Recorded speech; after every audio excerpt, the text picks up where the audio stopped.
So although I would love to just dedicate my full-time attention to this, we still have to balance it out. So I've again had some great investigators who are working with us on oversight, as well as a lot of cooperation from the intelligence agencies, and we are going to be asking for this information to be declassified, at least the information that has been shown to us.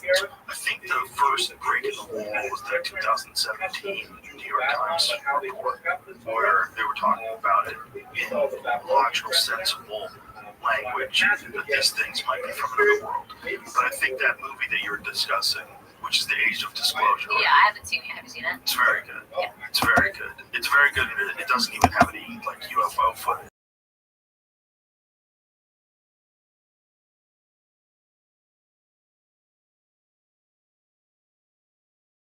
They're saying is one of the problems is if they have been funding these secret programs, and for all these years they've been misappropriating money. Oh yeah, and they've been lying to Congress. And that's super illegal.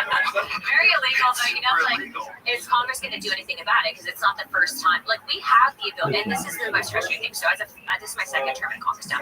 But as a first-term member of Congress, when you get elected to Congress, you would think that they would bring you in and they'd say, okay, this is how you do the legislation. No, you get elected, you show up to kind of a crash course for about like a week and a half on, how to not get in trouble with ethics, and then you're basically winded down by law. They don't actually tell you how to do the legislation. Basically, the only rules that you're told are never vote down a rule, which is a procedural motion to bring legislation to the floor, and don't really ever vote against your party, of which within the first week, I broke both rules, and so I was on the naughty list, per usual. But the thing is they tell you how to do it. That's kind of crazy. Well, they tell you basically those are the two rules, and don't go against that. They don't have any issues. Big ass rules, though. Yeah, because it's like, you're supposed to represent your constituency. So if you have people calling around and saying, don't need to vote for this, and then you vote against it, it's like people forget that you're supposed to represent, representative, instead of just do what the party wants. But, there are mechanisms that have existed since Thomas Jefferson, who wrote a damn rule manual that enable us to actually pass legislation and actually hold agencies and people accountable from a punitive perspective. And I don't know if you were tracking, but I brought a vote on the former attorney general for basically refusing to testify to Congress in response to a subpoena, and that was called inherent contempt. And a lot of Congress was like, what the hell's inherent contempt? It hadn't been done since the early 1900s, and I actually read it in the rule manual, and I read the rule manual twice. It's like so crazy what happens when you read books, but we were able to find this out, and it was a mechanism that Congress can use to actually basically send the sergeant at arms to go arrest people. Jeez. Okay. So, one of the things that this documentary was calling for, and I think is the only logical way to solve this, is a mass amnesty for these people that misappropriated money and Or whistleblowers. The whistleblowers thing, they leave them alone. Like, come on, of course, everybody should fucking know this stuff, guys. The real crime is you keeping this secret from humanity. That's the real crime. Okay, the other stuff is horseshit. It's just interpretations of what you're writing down on paper. You're making up rules. But if you ask the general public how they feel this should go, a rational, normal person would say, "There's no fucking way." The defense contractor should be the only people who know that we're not alone. Fuck you. Especially when we're raising a massive deficit, and you see that they're like the Pentagon hasn't been able to pass the audit, and I don't know how. Yeah, all that stuff is great, but just for humanity. Just for humanity, that is a giant piece of information that no one should have. No one should secretly keep information that would change our entire perspective on our existence. It's definitely wrong that it's happening, for sure. What I will tell you, though, is the issue that we have with bringing forward legislation that would give mass amnesty applied to these people is that there are people within the intelligence community and within Congress on both sides that will try to, if you come forward with this, and I'll tell you a very prime example of this in a moment, that they will block it, they don't want it to pass, they will stop it from even coming to the floor, they won't bring legislation that will address it because they want to keep this information secret. So Representative Tim Burchett, Why do they want to keep the information secret? because I think that their mouthpiece is in control of the deep state, and that's a thing, and it exists on both sides. Okay. So someone will come to them and launch more. 100%. Representative Tim Burchett, before I got elected, was kind of on his own little island in regards to the UAP stuff, and he will himself tell you that this is 100% like funding, and that these defense contractors and what he believes, the Pentagon not passing almost all of these block budget programs. I mean, like, he will tell you, he's, again, been leading up to several weeks before I got there. He had a piece of legislation that was supposed to enable the FAA to report and develop a different reporting procedure for UAP stuff. And at the time, the chairman of Intel ensured that legislation was not brought forward, that it was stopped. The piece of legislation that actually passed out of the Senate really had no teeth to it. And then Representative Burchett drew a primary challenger that was being backed by the chairman of Intel. And so, when you are touching these, it's like, that meme where you have that stork that's like, don't touch this, and then the foot comes out. It's kind of like what we're doing, and it's not exactly easy because you will take heat from both sides. But it has been a good group that's been assembled that's bicameral, meaning it's both in the House and the Senate, and bipartisan, meaning both Democrats and Republicans are saying, like, hey, this shouldn't actually happen. Are they publicly talking about not releasing the information, or is all this stuff done in secrecy? It's done behind the scenes. Because if they had to do it publicly, if they had to announce their position on it publicly, it would be very damaging, I think, to anybody's political career on the right or the left. People would be pissed, right? Well, they're pissed. Well, because I'm pissed. Because if they've had it for this long, and if they really did recover something as early as 1947, well, I can tell you, for us specifically, we actually were made aware. Some people had come forward that said that they wanted to brief. So about 2 years ago when all this kicked off, we had requested briefings from Arrow that's in charge of kind of compiling the investigative aspect of AP stuff. And by the way, from the get-go, even in talking to Arrow, I was like, this organization is literally a BS organization. They're never going to tell us anything. And every interaction that we had with this get-go, I'm like, this isn't nothing for her. But then these people came forward and said that they were actually they were told to not brief our group specifically on this topic, and that it was from, at the time, members of House leadership, but they wouldn't say who. And so I actually went with another member of Congress and confronted multiple people, and they all denied us access. So it's done behind the scenes. You'll see these random little troll blockages that might pop up.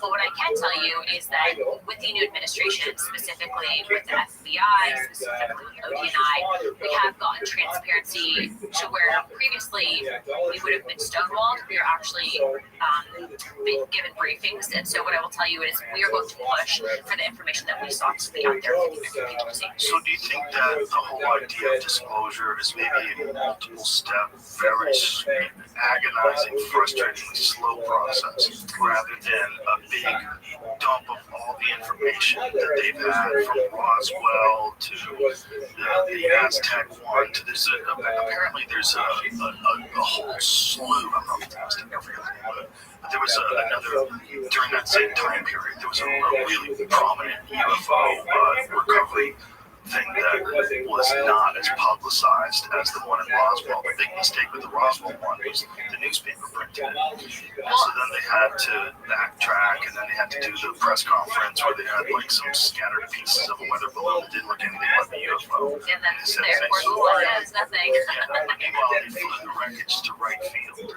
They flew the wreckage, and Truman met them there, supposedly. Well, I can tell you that in our hearing, we were actually notified. You can pull this up. I think it was one of the witnesses had talked about what had happened at Vandenberg Air Base, where there was this thing that appeared over the base. They actually had multiple bloggers reporting on it from phone calls into law enforcement from like hundreds of people, and whatever had appeared over the base was basically bigger than a football field and basically a red cube with some weird thing in the center of it.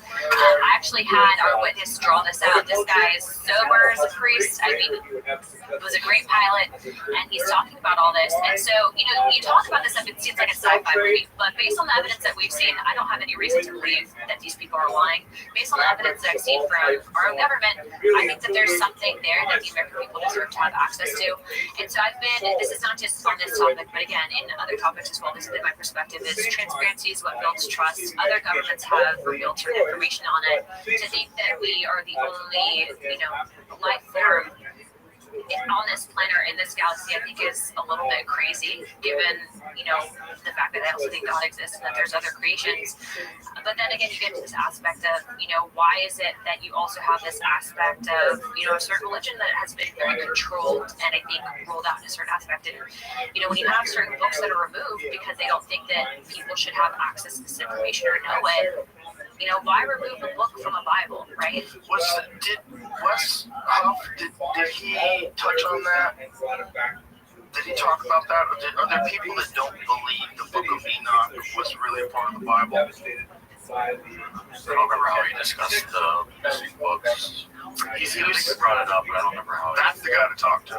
Yeah, so from what I gather, talk to about it. You know what I mean? Because you have to really understand the history of the Bible to be able to figure out what's legitimate, what's not, why they put it into the New Testament. I had some very erroneous ideas about it. Don't talk to intelligent people that really know the history of it. It's very strange stuff. Well, so from what I gather, and by the way, I'm not a theologian in any capacity, but just from my personal opinion on this.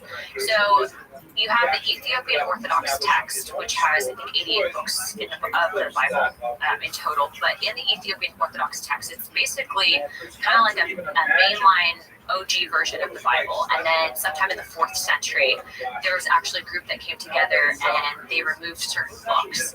And the story goes that Revelations actually had replaced Enoch. And so it's interesting because when you're looking kind of full circle on, you hear the stuff that some of these people are talking about, and you read the book of Enoch, which is a wild read, okay? And then you look at kind of what our modern day description is of what angels and entities are versus what Enoch was seeing and reporting in his language and ability at that time. I think that there's a lot that brings you to then ask the question, well, why would they remove this information? If it's truly, written in part of the oldest Bible in the world, why would they then take it out and water it down? And I'm not saying that you can't find God through the New Bible, right? Like, everyone's on their own spiritual journey, and I think everyone can pray and access God. But I just find that very interesting. And so what I will say is that I like to have the whole kind of picture in front of me, and so I feel like to fully understand A through Z, you kind of have to be able to read it. This is an ad for BetterHelp. The internet is a breeding ground for misinformation. Even a simple search for ways to get rid of a headache can produce millions and millions of results, from taking pain relievers to detoxes to medication to cold compresses. It's overwhelming. And even when you do find something that's true, that works for other people, it might not work for you. In some cases, it's better to just ask a living, breathing expert. If you have a headache that won't go away, go talk to a doctor. And if you're struggling with your mental health, consult a credentialed therapist. You can learn a lot about yourself in therapy, like how to be kind to yourself and how to be the best version of you. Whether you want to learn how to better manage stress, improve your relationships, gain more confidence, or something else, it starts with therapy. Try for yourself with BetterHelp. Millions have benefited from their services, and there's a reason people rate it so highly. As the largest online therapy provider in the world, BetterHelp can provide access to mental health professionals with a diverse variety of expertise. Talk it out with BetterHelp.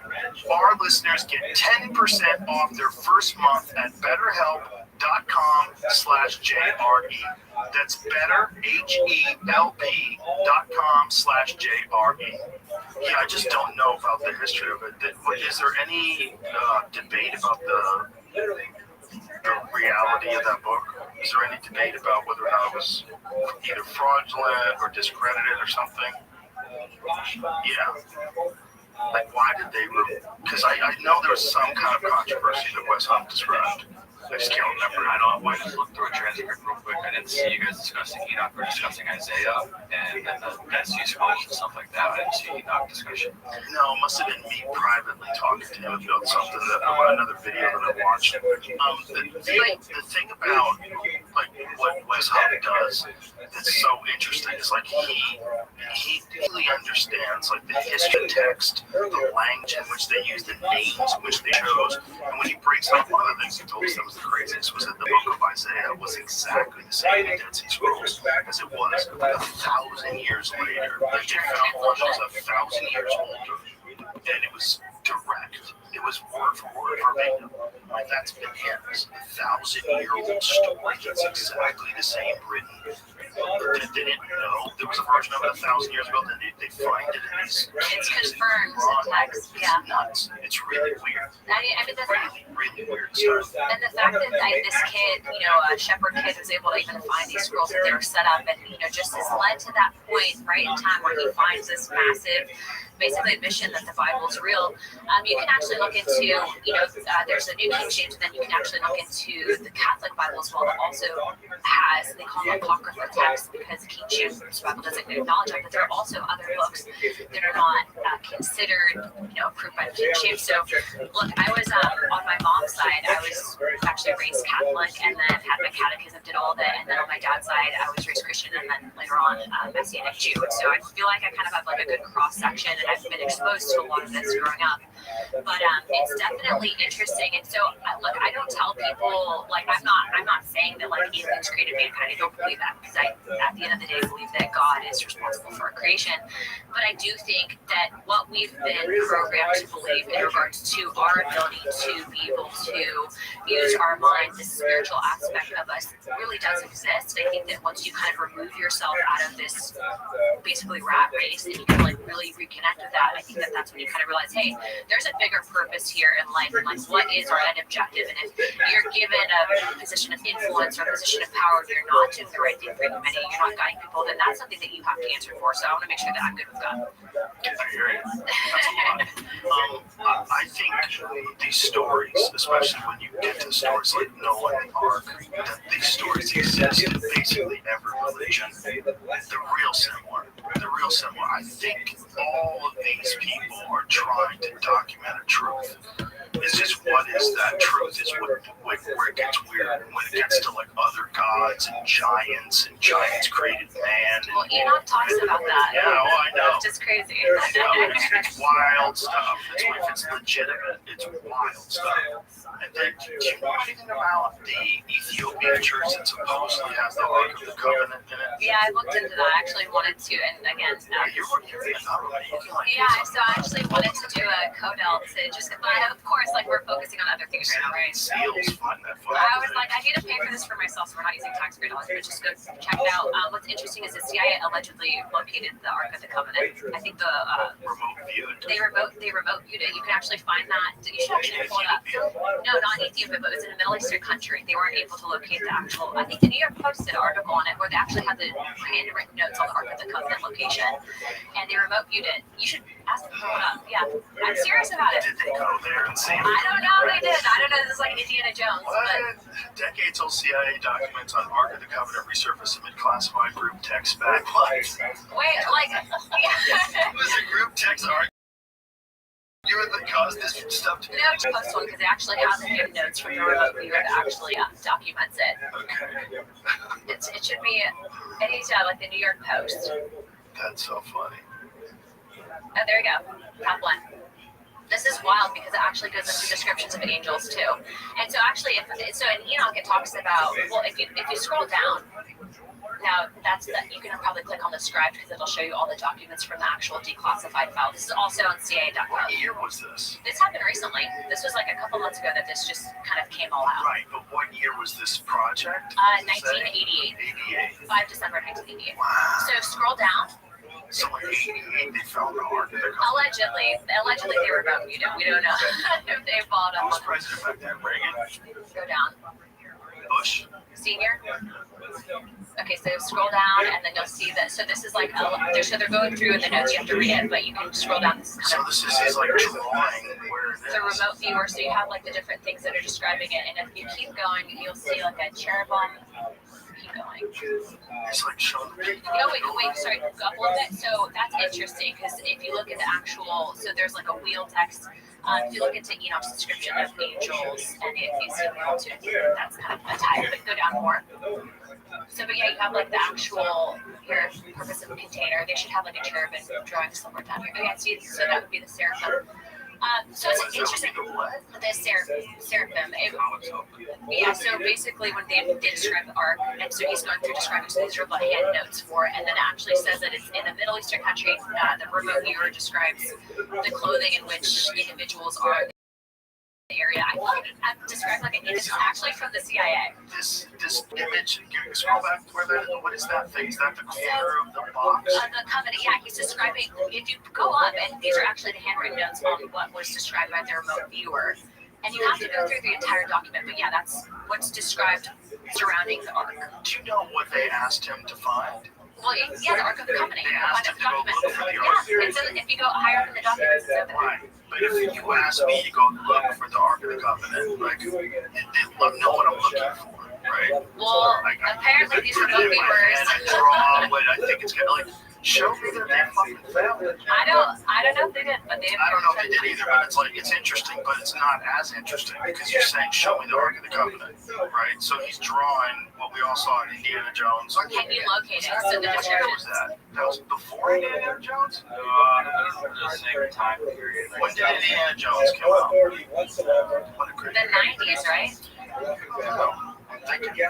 And like the first two are the best. Raiders of the Lost Ark was the first one. That's the one. What year was that? 1981. Okay, so Precursor. that's 7 years earlier. Everybody saw that movie 100 times. You know what it looks like. You know what the Ark looks like. So if I tell you go draw me the Ark, where's it at? You can. All we have is some scribbles on paper, unless they actually went there and found it. Well, what's interesting, I should probably ask Radcliffe, like, Radcliffe, can you tell me this? I never looked at the Ark of the Covenant. What do you say, Jimmy? The mission is to access and describe the target identified by coordinate, and then there's coordinates. The tasking is to see mission statement. Training target is the Ark of the Covenant. So they did say, go find us the Ark of the Covenant. And then this dude apparently said that he's keep AOL to a minimum. What was that? Have to be careful with editing, though. This does not seem to be a problem at this time, just something to watch for. Attained excellent sight contact. Okay. Definitely interesting. Well, it's weird that they're talking about it like it's a real talent, like someone can actually do it. Yeah, target is in a container. This container is in another container. It has another container inside of it. The target is fashioned of wood, gold, and silver. The target is similar in shape to AOL. So that's that something of location, right? Is that what it means? Yeah, that's it. Coffin is decorated with the seraphim sea sketch. This target is located somewhere in the Middle East, as the language spoken by individuals present seemed to be Arabic. Well, would you want someone who could fucking decipher Arabic to do this? We don't know how far it went, and I definitely have questions, but this would not be the first time that a government would have looked for something, especially because people theorize that the Ark of the Covenant had these abilities as a super weapon. I know what I'm saying. Yeah. Like the remote viewer is limited by its ability to understand the language. Stop. Scroll back up, please. Yeah, right there. So, somewhere in the Middle East, visuals of surrounding buildings indicated that the area, the presence of walls and domes. Individuals in the area were clothed in virtually all white, had black hair and dark eyes. One figure I honed in on wore a mustache. The target is hidden underground, dark and wet were all aspects of the location of the target. See, the only problem I ever have with these things is that these places are all controlled by terrorists and it's all, dictators and crazy people over there. If they found out that the Ark was there, they would fucking take it. Well, I think there's this aspect of, if you look at it from a biblical perspective, no one would be able to access it anyways because it would be protected, right? That's what the Bible says. Oh, Jesus. Once the time to open the container, the mechanisms of lock systems will be found to be fairly simple. Individuals opening the container by prying or striking are destroyed by the container's protectors. Well, it's interesting is remember the Bible always talks about how there had been Through the use of a power unknown to us. Yeah. well, so they had to, go through this special process of being considered, fully basically to access it. So all that to say that there's something out there, right? I think that obviously God's real, and this job has definitely, put me in a position to where we're able to help get other truths out there, if you will. And You get the truth of that thing out there. You can find out Dear what Director Radcliffe, you know as you how much look at the the world Ark of would the Covenant, change if you found the actual Ark of the Covenant and you could explain a lot of things, like if these Ethiopians have it, which Graham Hancock believes. Allegedly they do. Yeah, Graham Hancock believes that they do. And he said that these guardians, they all get cataracts, they die of radiation poisoning. I mean, there's something to be said about the Ethiopian people as a whole, and going back to the Ethiopian Orthodox text. Actually, when I first launched this task course, I actually went and I met with a Ethiopian Orthodox pastor, if you will, just to kind of see and explain and ask questions that I can't exactly go to, the Smithsonian and ask. And, his response was interesting, especially from their perspective. You have a lot of this aspect of, I think, religion that tries to be doom and gloom. And then in the Ethiopian perspective, he's like, first of all, your timeline's wrong. I'm like, what do you mean your timeline's like, well, the biblical text in modern day Christianity, it's a little bit off, right? So we use a completely separate, I think it's at 364 days out of the year. He's explaining all that. And he's like, but even then, so, we don't have the perspective of, we are in the end of days, etc. But, the way his perspective just seemed very optimistic as opposed to pessimistic and filtering and controlling information. All that to say, not online. he's off X. He's off X. He's on TikTok. Yeah, he's not subjecting You were posting about that. It says that the viewer was identified with the target and didn't know what it was. Oh. After all the explanation they found. Oh, well, that's much different. So that whole thing at the end of it was what they were saying it was when they wrote it in that report. It's just a bunch of words to put together and hearing what I'm talking about. Okay, well, that's way more interesting. If he didn't know what he was looking for and you found something that looked like the Ark of the Covenant, that's pretty crazy. They kind of talk them all right. They'll give them something and say walk us through. I'm just doing devil's advocate because I have no skin in the game. I don't know if it's real or not real. I'm open to it. I think there's something going on. I think there's more going on with people than what you let on. There's some extra thing that's happening with human beings, the way we're all connected to each other. I don't really totally understand. And I think the idea that you can access information that's not local, I don't think that's that weird. I think that might be an emerging aspect of human consciousness, or an aspect of human consciousness that's atrophied. Or just an aspect of spirituality that we've previously forgotten because we're in such a digital age that kind of programs you into the rat race. And I think people, the more that they're kind of there has to be more to life than just a 9 to 5. And, working for this aspect of materialism, don't get me wrong, I like, a nice car and a clean house and all that. But, there's also this aspect of, being a human and if you have kids, I think that's one of the things, you have a daughter, I have a son, and it's when you're a parent, it kind of makes you realize, wow, there's this aspect of love that I didn't know existed before, and you can kind of really be there and help, grow this next human and influence that person, and it just kind of, the human experience is something that, you can make it as special as you want, and this aspect of, us being able to have those little quantum breadcrumbs is what I like to call them. Have you ever been talking about something and you'll go somewhere and hear something and there's confirmation of what you've been talking about, or something happens and you're asking a question and all of a sudden it pops up and there's the answer. And I think that those little things just mean you're on the right path and doing what you're supposed to do in this bigger picture. Yeah, well, it's a good way to live life. It's healthy, smart. It's a good strategy. I wonder, why some people seem to have, the idea of it being an emerging aspect of human consciousness, our ability to sense things and know things that are going to happen, or premonition, or know someone's a liar or a weirdo, instantly.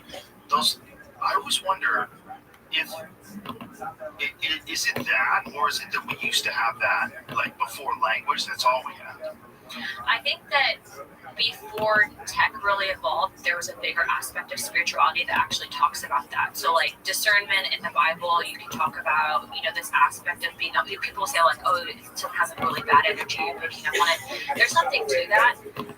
But I think that because, and it's really happened, I think, in the last 40 years where people are kind of forgetting that. But when you actually go back to, for example, we're talking just now about the Ark of the Covenant, the Ethiopian Orthodox text and all of this, there's more of that aspect of spirituality that I think has been removed from society. I think it's actually taken away our ability to really respect one another and value human life. And I think that from a Politico perspective influences decision. You get really pro-war people. Those people are usually that spiritual, they really don't have a value for life in that aspect. Yeah, no, that's definitely a real thing.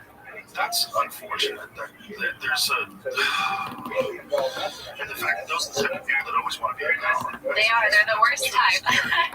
That's probably the scariest part of it. I actually had a really groundbreaking conversation. So like the way I'll describe Congress is, you ever have like a job where 80% of it, 90% of it's just like really neat shit, and then like the 10% is like really cool, and it makes up for that like 80-90% that you're just like,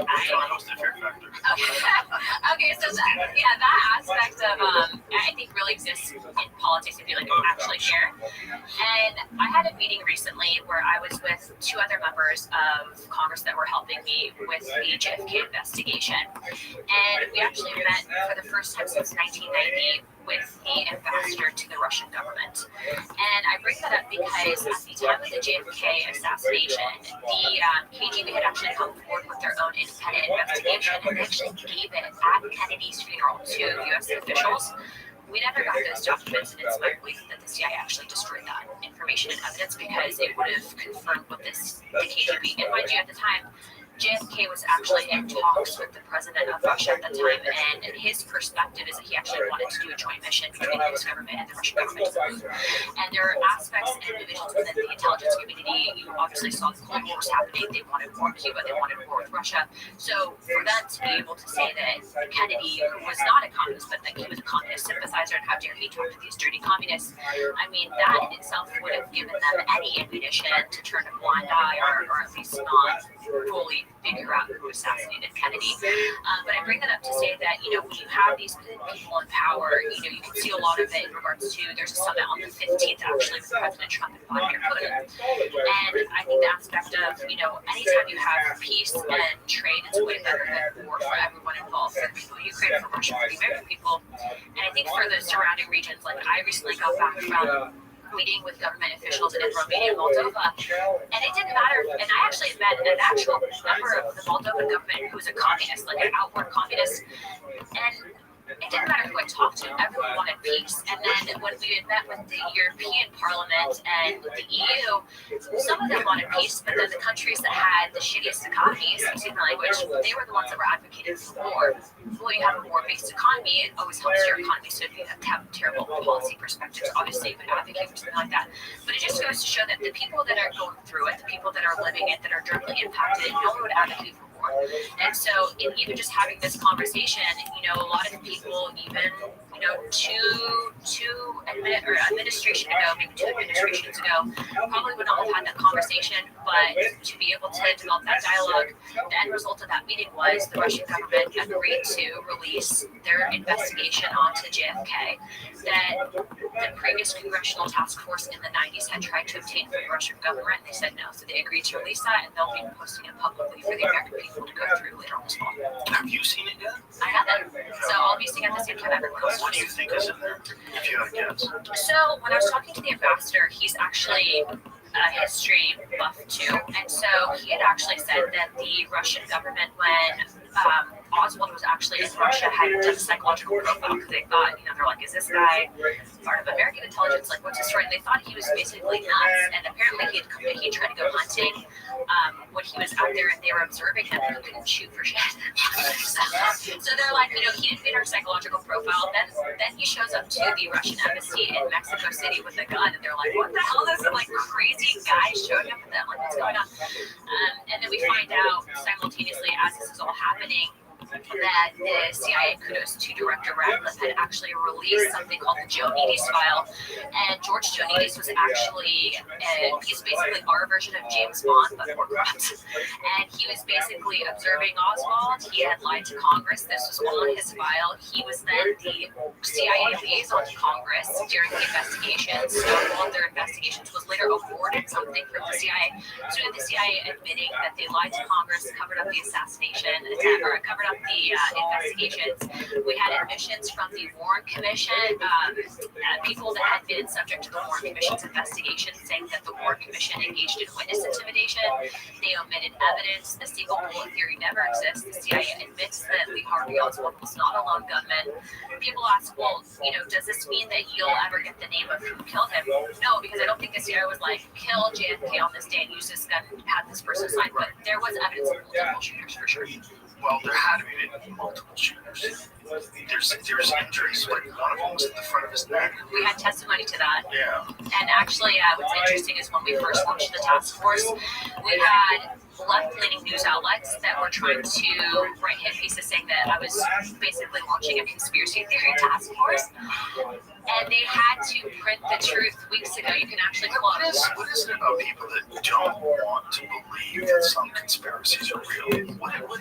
Is it a comfort thing? Is it you think you're going to erode trust in the government? Is it you just have such a rigid worldview and in your mind that there's always been Lee Harvey Oswald acted alone, that's what happened, and because of that, anything that challenges your belief system, you fight against? Well, specifically to JFK for decades, the intelligence agencies were influencing what the print and press was doing. 100%. Geraldo Rivera, when Dick Gregory brought that film on the Geraldo Rivera show, and you got to see the Zapruder film, and you got to see what looks like a shot that makes his head go back into the left. Yeah, and the which would reaction. indicate he got shot from the front. I think he got shot multiple times by multiple shooters from multiple different directions, and I don't think necessarily Lee Harvey Oswald wasn't in on it. Well, here's the problem. People say, Lee Harvey Oswald couldn't shoot. You don't have to be that good with a rifle to be, you're on a ledge, so you have a secure rest. If your rifle's sighted in, and they said his scope was off, but that doesn't mean shit. So you can just drop your scope and it's off. Like, all you have to do is take your rifle off of that ledge, drop it on the ground, and now that scope is off. You never drop your gun like that. And if you do, you can knock your scope off. Well, there's multiple problems though, because the Warren Commission actually never even put into their report, right? So, like, if you're conducting My point is, that wasn't a far shot. It was like, what was it, 140 yards from the book depository? First, I have some really good news for you all. I'm really grateful you came on this auspicious night. It is, after all, Wednesday. And there's too much great to have you here. There's too much evidence. I'm really The pleased whole because idea of the magic bullet was just because they had to Dr. Weiser gave me something to do, the body. so I don't have to keep recycling jokes over and over again. Just wait for weeks and I'll tell you them again. But this is, there's actually several good jokes here. And, so how do you attribute all these wounds to two different okay, I'll guys tell you from one. multiple gunshots Maybe I'll to a tell you single the history later in this lecture because it's so nice. So it goes like this. fucking for sure didn't There's hit the a bones. very, And there's little very fragments of Connolly's wrist that are missing from well-respected the bullet. rabbi Almost pristine. It looks spent like they many shot years him working for the benefit of the Jewish community where he lives, which is what and they he do when they do is ballistics tests on well-respected and rifles. honored by his Interesting colleagues is and so on. the Warren And Commission he goes did up to heaven, but omit it's known that he's multiple very, female very witnesses particular who about actually all the the quotes, depository very that day careful that with actually all this stated stuff. that they had So he goes up and he sees witnessed that they Oswald prepared actually in the a location beautiful or gone down smorgasbord, the back all of the kinds of depository. So appetizers, interesting all how kinds It's of possible that he could have delicious little, slipped past them. hot dogs. Chaos, you hear gunshots, the president shot, people don't always think straight when things are going So he down. says, this is so wonderful, I've always imagined having something like this. Yeah. And he goes up Yes to and no, one of the other he might rabbis have eating been there there, or he might and not have been there. so, He might have shot who's a the candidate, or caterer? he might not have shot it, And but for the sure, caterer it was is some sort of Mashgiach. government And operative. he says, oh, For Mashgiach, sure, very he's nice. traveling Who's the back and Mashgiach? forth from Who's supervising Russia. this? He married a Russian citizen. There was a God lot of himself weird is He shit. was under surveillance by the CIA, so there's a lot there. However, I will say this, Okay,